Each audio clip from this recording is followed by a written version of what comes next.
Good afternoon, everyone, and Happy New Year, and hope you all had a wonderful festive season. Thank you for joining myself and the speakers today at Kepler Analytics.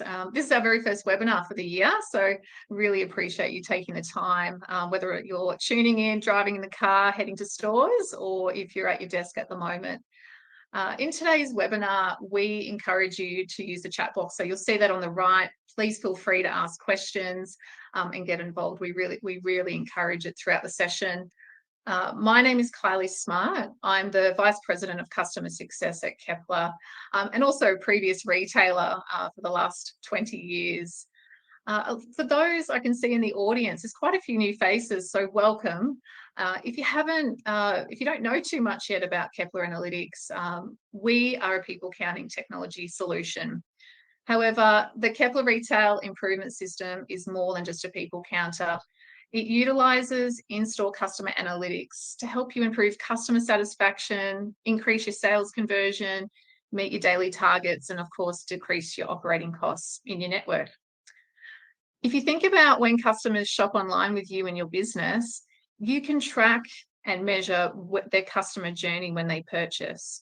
And one of the blind spots that retailers have is being able to replicate those same measures in your bricks and mortar stores. So that's where we come in. That's what Kepler does. But enough about us. We're here to share some really exciting insights with you. So who's going to be joining us? First of all, we have Danny French, who is the GM of Customer Analytics at Kepler. And what he's going to be discussing with us today is talking about the shopping behaviour throughout 2023, deep dive into the Australian Christmas trade, and of course, what's on everyone's minds is the projection and the outlook for this year as well. And I'm also thrilled to have a second guest on the stage with me is David Ma. So for those who don't know, he's the Kepler Analytics founder and executive director. And he'll be sharing some exciting product announcements today. So please join me in welcoming Danny, if you wanted to join me on the stage. Here he comes. Good afternoon, Danny, and welcome. Hi, Kylie. Great to be here. Good to be joining you for my first Kepler webinar and our first one of the year. So we've got lots to cover today. So why don't we jump straight into it? So in terms of 2023, it's been a challenging year and one with sort of lots of ups and downs. So there's some interesting sort of insights that we wanted to share with you today. But before we jump into that, I just wanted to introduce the Kepler Retail Market Index for those who aren't familiar. It's a index of over 1,800 stores across Australia and New Zealand that represent a cross-section of Kepler customers. And we use this to sort of understand what is happening in the market from a performance perspective and provide those insights to you to really understand how you're performing relative to the wider market. It provides 10 different performance metrics that cover traffic, conversion, as well as sales performance, and the ability to sort of drill down into those from a range of different angles, whether that be sort of geographic profiles, precinct or retail location profiles, product categories, etc. So a lot of the insights today are based on what we can get from that Kepler Retail Index. So 2023, certainly for non-food retailers, it was a pretty tough year. 2022 saw really strong growth, as you can see there in the top left of 14%. But as we went into and through 2023, that growth evaporated and we ended up with a pretty flat year. In contrast, as you can see in the bottom left graph, food had a 10% gain last year and continued that sort of positive momentum with another 7% gain this year. And we saw, that additional spend that people were putting into the food retail space being sucked out of some of the more discretionary non-food retail purchases. So on the right, you can see stronger categories around, obviously that food and cafes reflecting the food growth, but in the non-food sector, pharma and cosmetics certainly performed strongly. clothing, and also department stores, interestingly, had a pretty strong year. Those more discretionary, larger purchases like furniture, housewares, and electrical, we saw have a much more tough year when it came to sales. So that's what it looked like from a ABS perspective across the wider market. Now let's drill into Kepler's view, where we can provide a bit more granularity around some of the drivers of that performance. So in the top left here, you can see that January last year was actually a really strong growth month. There were suddenly clouds on the horizon for consumers. Interest rates had started to increase. Inflation was high, but a lot of those impacts hadn't yet been felt by consumers. And so January was really a positive month overall. But as you can see there, the trend in terms of sales got more and more negative as the year progressed. And as those interest rates started to climb and the effects of inflation started to really bite on consumer wallets. So the 2% growth we saw in Q1 translated then into a 6% decline in Q2, and really the brunt of the impact being felt in Q3 with a 9% decline in sales. Q4 was a little bit stronger relative to Q3, and we'll go into some of the reasons for that as we look at the Q4 update. But from an overall perspective, annual sales was down about 5% year on year. On the right, you can see, how consumers were really thinking and responding to what they were facing from a macroeconomic perspective. The sentiment data, which comes from the Westpac Melbourne Institute, sort of tracks on a monthly basis where consumer perceptions are around that. An index of 100, for those who aren't familiar, represents a sort of neutral position. So anything less than 100 means that consumers have a more pessimistic outlook. And for most of 2023, it was hovering in that low 80s, and the overall this year was actually the worst, or second worst, I should say, on record in the 50 years that the index has been tracked. There's some glimmers of positivity as we sort of ended the year, as you can see in that bottom right. Families, when they compared their sort of perceived finances versus the year prior, was slightly more positive, but still very pessimistic overall. Looking forward in terms of where they felt they might be in 12 months' time, that was also a little bit more positive than it was the 12 months prior. But in terms of making any major household purchases, there was a lot more negativity around that from consumers. As we drill down then into looking at different slices of performance through the year, from a market, a precinct and a category perspective, we can definitely see that there was sort of variation in performance. From a market viewpoint, Western Australia was the standout performer with only a 2% decline against an average of 5%. New South Wales also performed relatively well, being the second best overall. But Victoria had a tougher year with a 6.6% decline overall, being the worst state in Australia. From a retail precinct perspective, again, some quite interesting trends. CBDs was the strongest growth area due to increased workers coming back, and reduced working from home over the course of this year helped to drive that.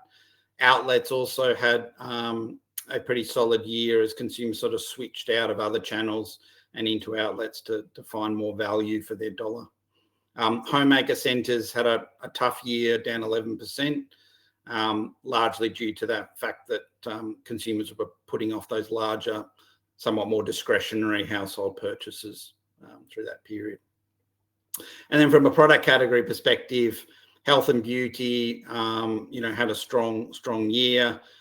Stationery and clothing also was sort of comparatively stronger. And again, those sort of more discretionary categories like watches, jewellery and general merch were well down. One of the other things that sort of stood out to us was what we have coined sort of the rise of the considered consumer. And that's a consumer that is showing much more varied shopping behaviour than what we've seen in prior years. So throughout the year, there's been a significant reduction in the traffic that's going to shopping centres and past stores. So reduced sort of window shopping. That's really bitten hard in the second half of the year in particular, where passerby traffic was down 10% plus, but over the whole year it was down 9%. But the good news for retailers is that while there's less traffic passing by stores, the people who are going to stores and shopping are more purposeful. So shopfront conversion rates have increased by 5%, and in the latter part of the year we're trending at sort of 8 or 9% up on last year. So people were more focused on their shopping missions. They knew where they wanted to go, and they were going specifically to buy for that intent. We also saw outlets, obviously, as I mentioned before, increasing in terms of their focus as consumers sought more value. So the combination of these two sort of counteracted each other to some extent for retailers. So in-store traffic actually was down only 4% compared to the overall traffic being down at 9%, which helped to mitigate some of the sales impacts, because we see a very strong correlation between in-store traffic trends and sales trends for retailers. So moving on then from 2023 as a whole and drilling into a bit more detail within quarter four, we wanted to take you through our insights on three key windows within quarter four sales. So the Black Friday period, the lead up to Christmas, and then the sort of post-Christmas sales period. So in terms of Black Friday, it was one of the strongest year-on-year sales periods for the year, and was actually the strongest in the second half. It was only Mother's Day where we saw sort of stronger retail trade year on year. Black Friday, as you can see in the top left graph there, is now the second biggest week of the year in terms of trade, only surpassed by the week before Christmas, and almost double the amount of sales compared to an average week through the year. When we compare 2023 Black Friday week to the year before, sales were down 3.4%, which, while that doesn't sound so good overall, when you compare that to an overall quarter that was down 5%, and a year that was down sort of 5%, that was a relatively good result. And we also saw that actually more people relative to a regular week within 2023 came out shopping. So there was a 46% uplift in traffic during the Black Friday week compared to an average week in 2023, versus a 43% uplift the year before, again reflecting the fact that consumers were looking for greater value and taking advantage of that sales, but also pulling forward some of their Christmas activity earlier. The other things that sort of stood out for us when we looked at the Black Friday results, 1 in 2 shoppers ended up making a purchase during Black Friday. So again, that purposeful shopper was very strong, and so 30% higher conversion during the Black Friday week than a regular week. Health and beauty, again, was strong performing category during the week, up 20% on the prior year. And outlets and CBD locations continued to show year-on-year growth that week. The other things that we noted was the shape of the Black Friday week's trade has started to shift a little bit.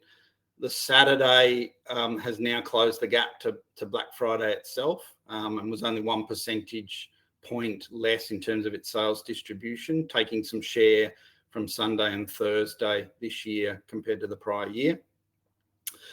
Despite the discounting, we saw average transaction values actually up by 1.5% this year compared to the year prior, partly reflecting some of the inflationary impacts, but also suggesting retailers weren't necessarily going quite as hard as they might have done previously. And we also noted that Cyber Monday, while being promoted as more of an online focused trading day, actually still performs very strongly in store with 10% of the total sales share over that 8-day trading period. So look, the positive momentum coming out of Black Friday, quickly slowed as we moved into Christmas. So the 3 weeks leading up to Christmas and post that Black Friday week was pretty sluggish. You can see their sales were down about 10% on average across the 3 weeks, clearly showing the sort of the value-focused cohort bringing forward some of their Christmas shopping into those earlier trading week. But shoppers did come out in force in the final week before Christmas. We did have the advantage this year of a full 7 trading days ahead of Christmas compared to only 6 in that week the prior year. So that helped to show a larger percentage increase. But even normalising for that, we would have seen a 1.7% decline that week versus the prior week, which, again, in the context of a year that's 5% down, was still a pretty strong result. And it was the only week since Mother's Day where we saw passerby traffic, inside traffic and sales all up on 2022.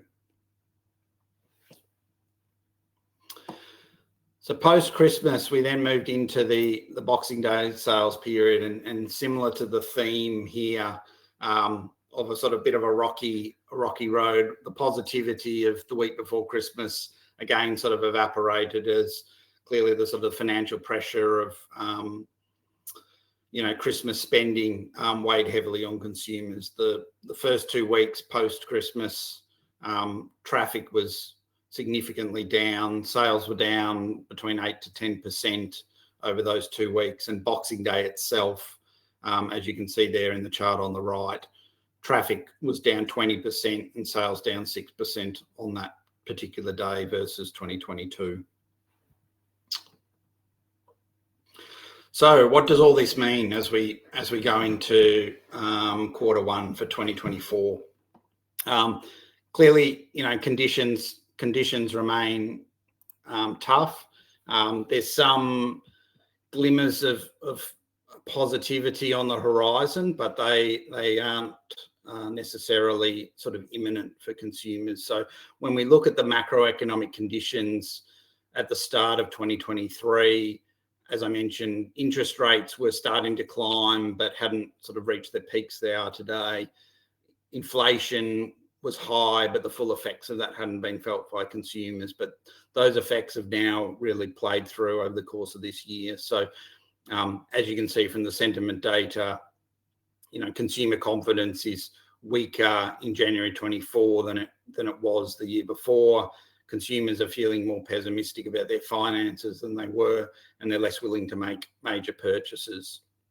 And interest rate relief, at best is likely to happen in the second half and potentially beyond that. So overall, we see more bearish factors playing into the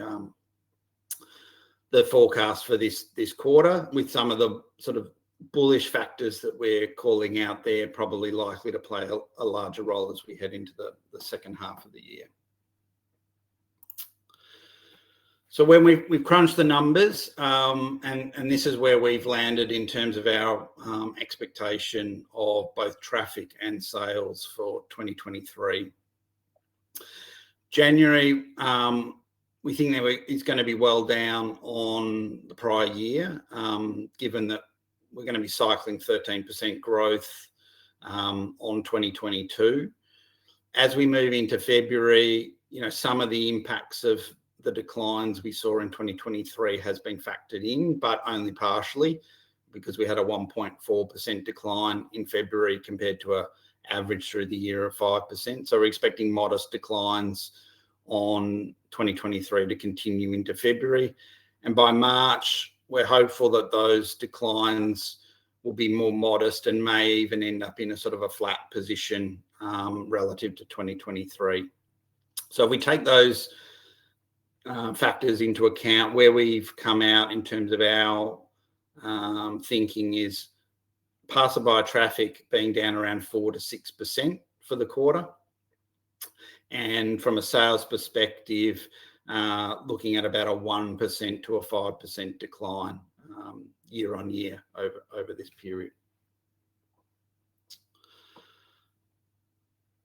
So a couple of things that we wanted to sort of share in terms of what actions do we think retailers can take to help, mitigate some of this downside risk in Q1. So the first area where we see there's opportunity for improvement and focus is around sales conversion. So with traffic being down, obviously retailers need to make the most of the traffic that is available, and therefore, maximise the probability that a customer entering the store actually makes a purchase. And we've seen throughout the course of 2023, and in particular the second half, a steady decline in that sales conversion rate. So a lower proportion of shoppers actually making a purchase. And so going forward, we think there's a real opportunity for retailers to really double down on making sure that staffing levels are aligned to traffic, so that there's the appropriate amount of staff to assist customers to be able to convert. And then also ensuring that store staff are getting the appropriate training and knowledge and product information to be able to help them assist customers to make that purchase. One of the things we've heard quite a bit from retailers through the year is that tenure's down, turnover's high, and as a result, there's sort of less experienced staff in store to assist customers. And so that's certainly a driver that we think of why that sales conversion rate has slid over the course of particularly the second half. The other opportunity area that we see is around forecast accuracy. So in the blue, we've plotted the actual sales performance month on month against retailer forecasted sales performance in the pink. And as you can see there, pretty consistently across each of the months, retailers are too optimistic in terms of what the sales performance outcome will be versus what the actual has played out. And as a result of that, it risks driving higher costs into your retail operations through, higher inventory, potential higher supply chain costs and expedited deliveries, and also too much in-store labour relative to the amount of traffic and sales, and therefore impacting overall profitability. So going forward, we see an opportunity here to make sure that the capabilities and the resources are available to ensure that accuracy of the forecast is as high as possible, to improve your overall profitability position. But acknowledging that, we are in a very dynamic and challenging time, and it's quite unpredictable. So hence a real sort of focus on that is important. Thanks for that, Denny. You were making me sort of think about some of the conversation. Oh, can you hear me okay? Audio working for you, Denny? Can you hear it? Yes, Beck can hear me. Fantastic. Thanks for clarifying, Carl. I haven't got any audio for you. Okay, no worries. Well, look, I'm going to keep chatting so we can keep things moving along, and hopefully the audio comes back on for Denny. I guess a couple of comments from me and some of the things that I'm hearing across the board speaking with retailers, knowing that obviously the labour costs have gone up because the government obviously announced the rate increases last year.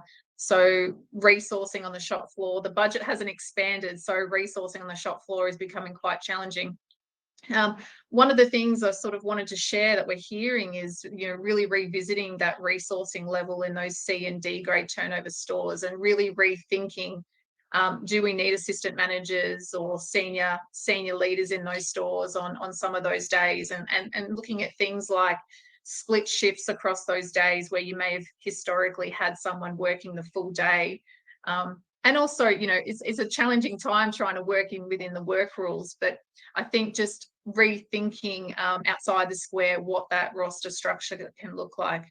Another suggestion as well that seems to be starting to pop up is when the stock is arriving in stores, rethinking or being imaginative or creative around how that stock arrives. And is that product ready to hang on the shop floor so that your team is spending less time refilling and restocking? So they're just some suggestions and things that we're hearing across the board that I think that will certainly make a really big difference. That's for sure. I don't know if Danny's going to be joining us. So we've got some fantastic questions that have popped up. If I just bounce to those and answer some of those for us. So one of them was from Steph. So she asked about, can you expand on the year-on-year growth sales performance driven by food retail sales? So I think Danny did a great job of sort of expanding on that already a little bit further.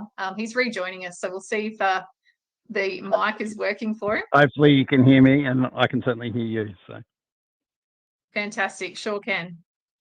Great.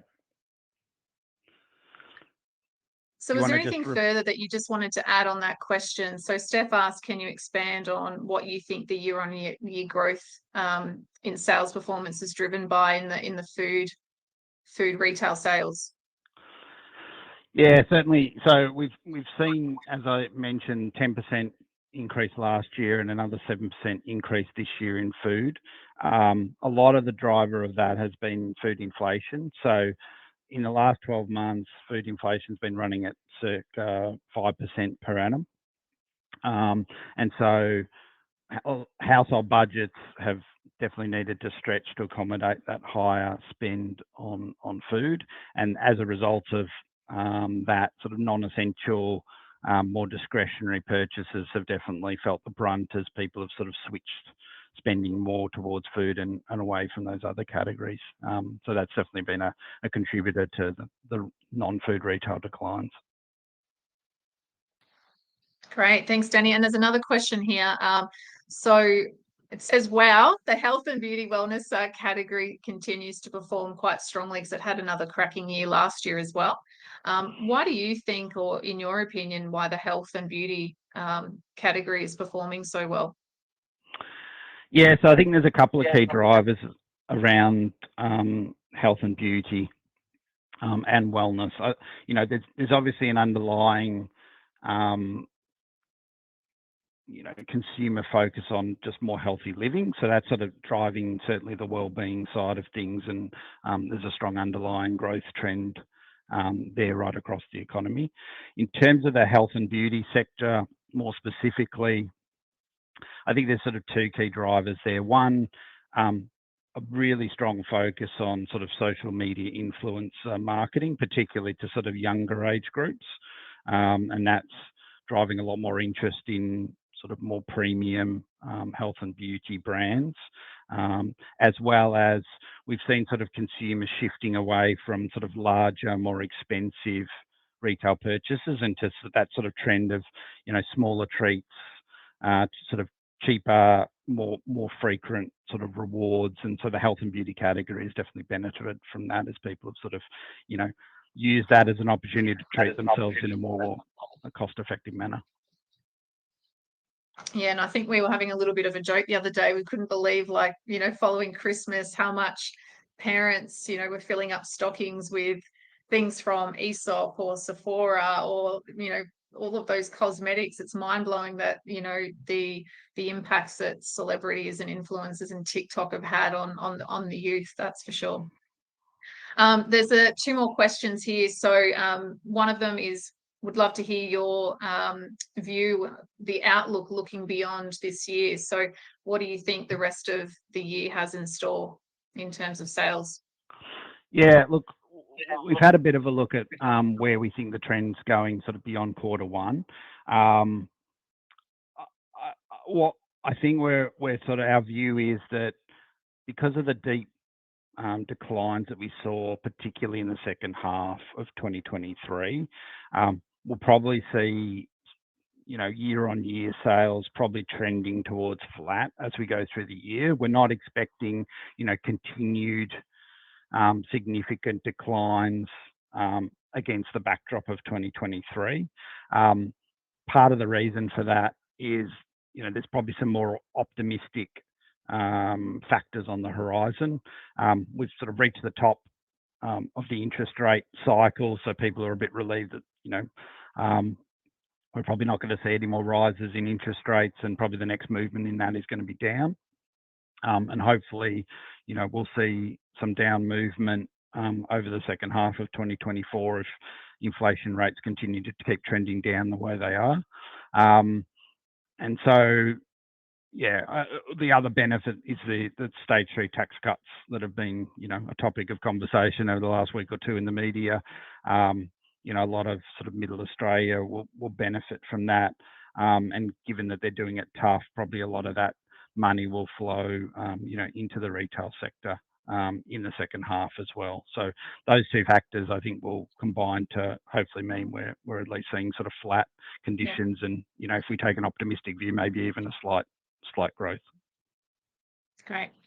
And look, we've got time for one more question. And Eric, I'll promise that we'll come back to you and reach out to you about your question, because I'm sure I know why you're asking. There's one final question here. Why do you think Victoria's lagging behind the other states so much with sales growth year on year? Yeah, that's a tricky one. We've sort of been debating that a little bit internally as well, as to why Victoria particularly versus New South Wales is much further down. I think there isn't really a clear driver or answer around why that is the case. Some of the sort of more manufacturing sector focused aspects of the Victorian economy may be a contributing factor to that from an employment perspective, and people feeling maybe somewhat less certain about employment prospects going forward. But it is an interesting trend that we're certainly continuing to watch as the year progresses.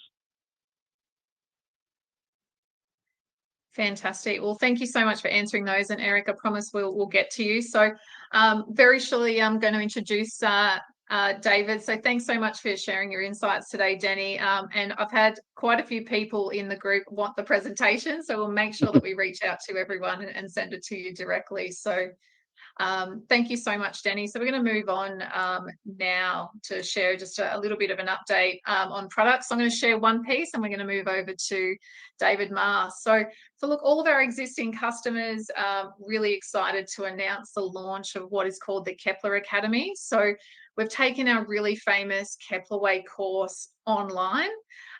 So everyone loves the course, and there's been a really big appetite for us to have that online in a self-paced learning environment.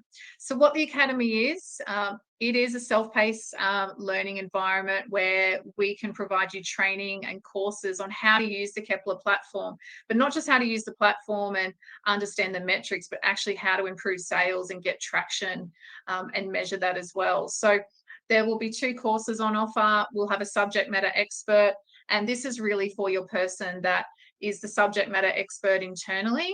So you may have more than one. It could be area managers, it could be the Kepler sponsor internally, and also the Kepler Way training, which is suitable for all expertise levels and knowledge levels across the business. So if you wanted to know more about it, obviously we can reach out to you separately, but please let us know if there's a level of interest.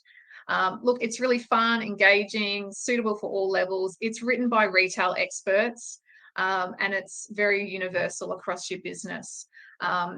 So once the course is completed, of course, there's always a certificate and also acknowledgement of a LinkedIn badge online as well.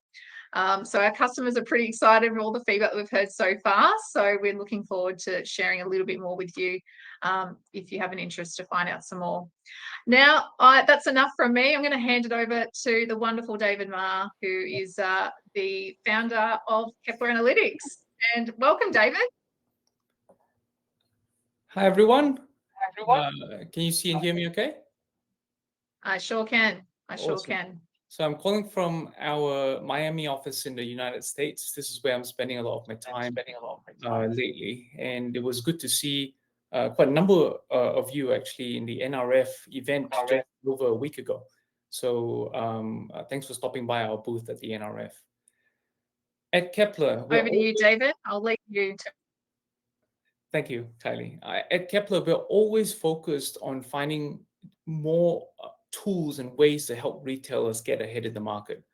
And with the Kepler system, a lot of our clients are already used to being able to see customer behavior inside the store and traffic and fitting rooms and proofing points and so forth, and then extend that to outside the store to be able to look at passing traffic. Now, what we're launching is the ability for retailers to look beyond that into stores and the surrounding. So the ability to measure the amount of traffic going into the stores within 50 meters of your store. And what this enables you to achieve is the ability to understand your share of the amount of traffic going into all these stores in the surrounding. And in a lot of our retail stores, they are typically surrounded by direct competition. And even if you were not surrounded by direct competition, the NRF released a survey recently calculating that 30% of shoppers, when they go into a shopping trip to the mall, they make unplanned purchases. And that is the real opportunity to be able to capture a share of that discretionary spending from consumers who didn't potentially plan to come into your store in the first place.